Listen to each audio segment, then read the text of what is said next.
EP. Jayarajan ചേരുന്നു. CP. Jayarajan, അന്നതൊരു വല്ലാത്ത പ്രതിഷേധകാലമാണ്, അങ്ങേക്ക് ഓർമ്മയുണ്ട്. അക്കൂട്ടത്തിലാണ് ഈ വിമാനത്തിനകത്തെ പ്രതിഷേധം വലിയ ചർച്ചയായതാണ്. 4 വർഷത്തിന് ശേഷമാണ് കുറ്റപത്രം നൽകാനായത് പോലും. ഒടുവിൽ ആ കേസ് ഇപ്പോൾ തിരിച്ചടിക്കുകയാണോ ശ്രീ പി?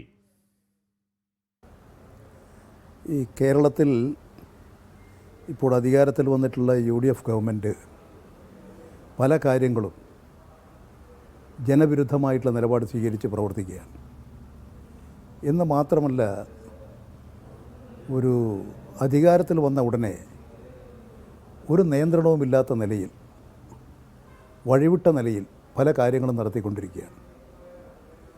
അതിൻ്റെ ഒരു ഭാഗം തന്നെയാണ് ഇപ്പോൾ ഈ കേസിലും എടുത്തിട്ടുള്ളത് എന്നാണ് എനിക്ക് തോന്നുന്നത്. ഇപ്പോൾ 2022 ജൂൺ മാസത്തിൽ കണ്ണൂരിൽ നിന്ന് മുഖ്യമന്ത്രി തിരുവനന്തപുരത്തേക്ക് വരികയാണ്. ഞാനും ആ വിമാനത്തിലൊരു യാത്രക്കാരനായിരുന്നു. ആ വിമാനം അവിടുന്ന് പറന്നുയർന്ന് തിരുവനന്തപുരത്ത് ലാൻഡ് ചെയ്തു. ലാൻഡ് ചെയ്ത് കഴിഞ്ഞ ഉടനെ ഏതാണ്ട് ഞാൻ ഈ ഫ്ലൈറ്റിൻ്റെ മുഖ്യമന്ത്രിയുടെ സീറ്റിൽ നിന്നും ഒരു 6-7 സീറ്റ് മുമ്പിലാണ്.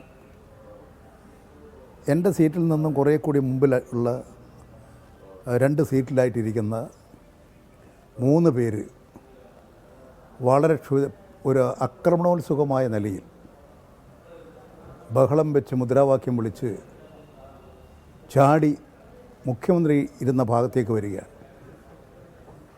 അപ്പോൾ ഞാൻ ഇരുന്ന ഭാഗത്ത് നിന്ന് ഇത് കണ്ടപ്പോൾ ഞാൻ നേരെ ആ വഴിയിൽ, ആ കോറിഡോറിൽ അവിടെ 2 സീറ്റും പിടിച്ച് അവിടെ നിന്ന് ഇവർക്ക് ചാടിക്കയറി വരാൻ കഴിയാത്ത തടസ്സമുണ്ടാക്കി. സ്വാഭാവികമായി എന്നെ തള്ളി മാറ്റാൻ നോക്കുമ്പോൾ ഞാൻ അങ്ങോട്ട് തള്ളി. ഇത് യഥാർത്ഥത്തിൽ ഇന്ത്യയുടെ ചരിത്രത്തിൽ, കേരളത്തിൻ്റെ ചരിത്രത്തിൽ ഒരു അപകടകരമായ സാഹചര്യമാണ് ഉണ്ടാക്കിയത്. സാധാരണ പ്രതിഷേധങ്ങളുണ്ടാകും. ആ പ്രതിഷേധങ്ങൾ കരിങ്കൊടി പ്രകടനമോ അല്ലെങ്കിൽ മുദ്രാവാക്യം വിളിയോ കുത്തിയിരിപ്പോ ഒക്കെ ഉണ്ടാകും.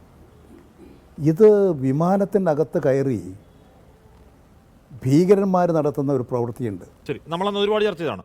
എന്നാൽ മുഖ്യമന്ത്രിയെ കൊല്ലുക, CPI മുഖ്യമന്ത്രിയെ കൊല്ലുക എന്ന ഉദ്ദേശത്തോടെ വന്നു എന്നൊക്കെയായിരുന്നല്ലോ താങ്കളടക്കം നടത്തിയ ആരോപണം. കേസും അങ്ങനെ തന്നെയാണ്. യഥാർത്ഥത്തിൽ അന്ന് അത്രയും മാരകമായി മുഖ്യമന്ത്രി വിമാനത്തിനുള്ളിൽ വധിക്കുക എന്ന ലക്ഷ്യമായിരുന്നോ, അതോ ആ പ്രതിഷേധ പരമ്പരകളിലെ ഒരു പ്രതിഷേധം മാത്രമായിരുന്നോ അത്? ഇ.പി. പ്രതിഷേധം, ഞാൻ പ്രതിഷേധിക്കുന്നതിന് ആരാ തടസ്സം? വിമാനത്താവളത്തിനകത്ത് കയറിയിട്ട് ഇത് പ്രതിഷേധമാണ്. ഇത് ഭീകരപ്രവർത്തനമാണ്. വിമാനത്തിനകത്ത് നടത്തുള്ളത് ഭീകരപ്രവർത്തനമാണ്.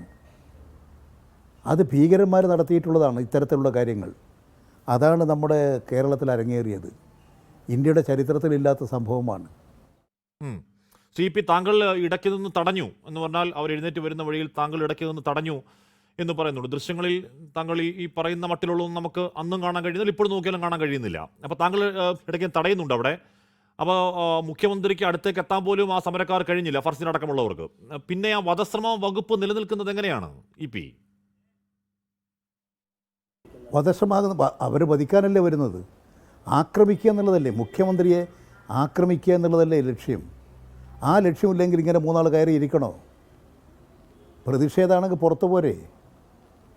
ഇത് വിമാനത്തിനകത്ത്, മുഖ്യമന്ത്രി സഞ്ചരിക്കുന്ന വിമാനത്തിനകത്ത് കയറി ഈ ഒരു ആക്രമണോത്സുകമായ ലക്ഷ്യത്തോടു കൂടി ഇറങ്ങുമ്പോൾ ആക്രമിക്കാനുള്ള ലക്ഷ്യത്തോടു കൂടി ചാടി വരികയല്ലേ. അപ്പോൾ അത് കൃത്യമായും അത് പോലീസ് അന്വേഷണത്തിൽ പോലീസിന് മനസ്സിലാകുന്ന കാര്യമാണ്.